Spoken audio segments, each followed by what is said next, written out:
ആധുനിക കേരളത്തിന്റെ സൃഷ്ടാക്കളിൽ ഒരാളായിരുന്നു ഇ.കെ. ഇമ്പിച്ചിബാവയെന്നും സമാനതകളില്ലാത്ത ജനനേതാവായിരുന്നു ഇമ്പിച്ചിബാവയെന്നും തദ്ദേശ സ്വയംഭരണ വകുപ്പ് മന്ത്രി എം.പി. രാജേഷ്. ഇ.കെ. ഇമ്പിച്ചിബാവ അനുസ്മരണ സമ്മേളനം ഉദ്ഘാടനം ചെയ്യുകയായിരുന്നു അദ്ദേഹം. ഇമ്പിച്ചിബാവയുടെ ജീവിതം പരിചയപ്പെടുത്തുന്നതിനായിരുന്നു ആധുനിക കേരളത്തിന്റെ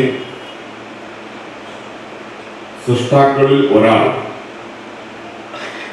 അതിൽ നിർണായക പങ്ക് വഹിച്ച ഒരാളെന്ന് തീർച്ചയായും ഇമ്പിച്ചിബാവയെ വിശേഷിപ്പിക്കാം. കമ്മ്യൂണിസ്റ്റ് പ്രസ്ഥാനത്തിന്റെ ആദ്യകാല സംഘാടകനും നേതാവും പിന്നീട്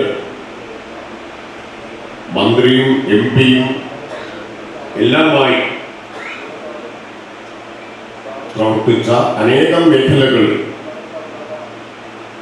പ്രവർത്തിച്ചിട്ടുള്ള സമാനതകളില്ലാത്ത ജനനേതാവാണ് ഇമ്പിച്ചിബാവ.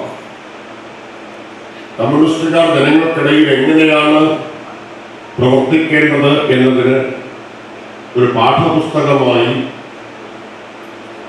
എക്കാലത്തെയും കമ്മ്യൂണിസ്റ്റുകാർക്ക് ഇമ്പിച്ചിബാവയെ കണക്കാക്കാം.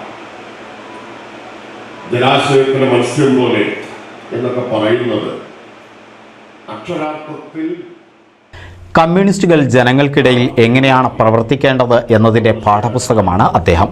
ആർക്കും മാതൃകയാക്കാവുന്ന വിപ്ലവ ജീവിതത്തിൻ്റെ ഉടമയായിരുന്നു. ഇന്ത്യയെ വീണ്ടെടുക്കാനുള്ള രാഷ്ട്രീയ പോരാട്ടത്തിൽ ഓർമ്മകൾ കൊണ്ട് ആയുധമാക്കാവുന്ന നേതാവാണ് ഇമ്പിച്ചിബാവയെന്നും എം.പി. രാജേഷ് പറഞ്ഞു. ടി. സത്യൻ അധ്യക്ഷത വഹിച്ചു. പി. നന്ദകുമാർ എം.എൽ.എ, CPM ജില്ലാ secretary EN Mohandas, advocate P.K. Kaleemuddeen, LDF സ്ഥാനാർത്ഥി KS Hamza, MM Narayanan, TM Siddique, CP Muhammad Kunhi, Suresh Kakkanath, MA Hameed, Sivadas Attupuram, advocate E. Sindhu എന്നിവർ സംസാരിച്ചു. NCV news Ponnani. പുതുമയാർന്ന ഡിസൈനുകളിൽ ഡയമണ്ട് കളക്ഷനുകൾ, വിവാഹ പാർട്ടികൾക്ക് നേടാൻ സ്പെഷ്യൽ പാക്കേജുകൾ. സ്വാഗതം പുതുമയാർന്നൊരു ഷോപ്പിംഗ് എക്സ്പീരിയൻസിന്. Kerala golden diamonds, the family jeweller, main road, Vadakkekad.